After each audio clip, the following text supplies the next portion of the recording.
आज हम कल्पना की दर्द कहानी बताने वाले हैं। कभी कभी अपनों के लिए अच्छा सोचना कब बुरा बन जाता है, हमें पता भी नहीं चलता। कल्पना के साथ भी कुछ ऐसा ही हुआ।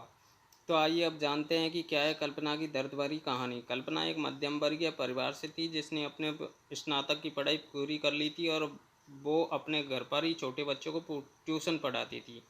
कल्पना का रंग गोरा था और वह दिखने में बिल्कुल गुड़िया की तरह थी। कल्पना के माता पिता उसकी शादी के लिए एक अच्छे लड़के की तलाश कर रहे थे। तभी कल्पना के मामा एक लड़के के बारे में बताते हैं।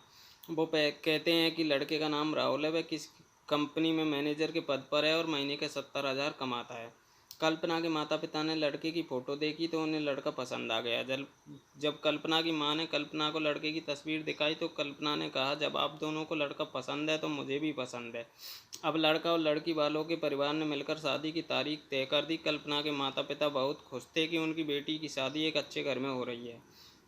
पूरे धूमधाम से कल्पना की शादी हो गई। अब कल्पना अपने बचपन के घर को छोड़कर एक नए घर चली गई। कुछ दिन तो कल्पना को अपने माता पिता और अपने घर की बहुत याद आई। कल्पना की शादी के अब महीने बीत गए थे।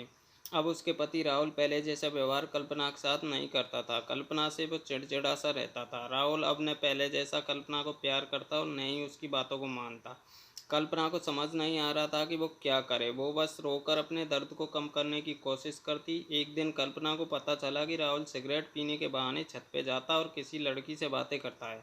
जब कल्पना ने राहुल से पूछा कि आप रोज़ाना छत पे जाकर किससे बात करते हैं, तो इस पे राहुल ने जवाब दिया कि वो मेरे ऑफिस का फ्रेंड है, बस उसी से बातें करता हूँ और तुम अपने काम से मतलब रखो, ज़्यादा सीआईडी बनने की ज़रूरत नहीं है। होली का दिन था। राहुल के कुछ दोस्त उसके घर आए थे। सभी ने घर पर पार्टी की। उस दिन राहुल का एक दोस्त थोड़ा ज़्यादा ड्रिंक कर लिया था और उसने नशे में कल्पना के सामने जाकर कहा, भाभी आप इतनी प्यारी और मासूम हो, फिर भी दिन राहुल भाई दिन भर उस घमंडी नेहा से बातें करते रहते हैं। लगता है आप राहुल भाई का सही से ख्याल नहीं रखते। यह सुनकर कल्पना का शक अब हकीकत बन चुका था। अगली सुबह जब कल्पना ने राहुल से पूछा कि यह नेहा कौन है और क्या लगती है आपकी, तो राहुल ने कहा, मैं तुम्हें क्यों बताऊं कल्पना, मैं बीवी हूँ आपकी। राहुल, देखो तुमसे पहले वो मेरे लाइफ में आई। कल्पना, तो फिर मुझसे शादी क्यों की। राहुल, बस तुम अच्छी लगी इसलिए शादी कर ली। कल्पना, अब तुम देखना मैं उस कमीनी लड़की को कैसे सबक सिखाती हूँ। नेहा को जब कल्पना ने कमीनी कहा तो राहुल ने गुस्से में कल्पना को बहुत मारा और उसे कमरे में बंद कर दिया। कल्पना की सास को सब पता था, फिर भी वह अपने बेटे के सामने एक शब्द भी नहीं बोलती थी। शाम को जब राहुल आया तब उसने रूम का दरवाज़ा खोला। उस दिन कल्पना की तबीयत खराब हो गई, फिर भी उसी हालत में उसने खाना बनाया।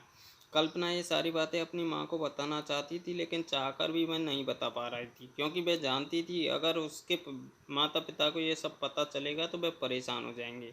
राहुल अब कल्पना के साथ नौकरानी जैसा व्यवहार करने लगा। छोटी छोटी बातों पे उसे मारता। कल्पना अब धीरे धीरे डिप्रेशन का शिकार होने लगी। उसके दिमाग में गलत गलत ख्याल आने लगे। अब न वो समय पे खाना खाती और न ही किसी से बात करती। आखिरकार एक दिन कल्पना ने रूम में फांसी लगाकर आत्महत्या कर ली। कल्पना ने आत्महत्या का कारण किसी को नहीं बताया, लेकिन उसकी सास को पता था कि कल्पना ने आत्महत्या क्यों की। दूसरी तरफ कल्पना के माता पिता का रो रो कर बुरा हाल हो गया। कल्पना की मां ने पुलिस को आत्महत्या का कारण उसके ससुराल वालों को बताया।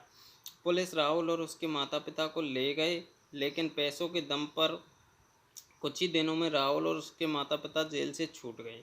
जीवन में अक्सर अच्छा दिखने वाला इंसान अच्छा नहीं होता, उसके अंदर कहीं न कहीं बुराई छुपी होती है और वही बुराई किसी की ज़िंदगी को बर्बाद कर देती है। कुछ ऐसा ही कल्पना के साथ हुआ।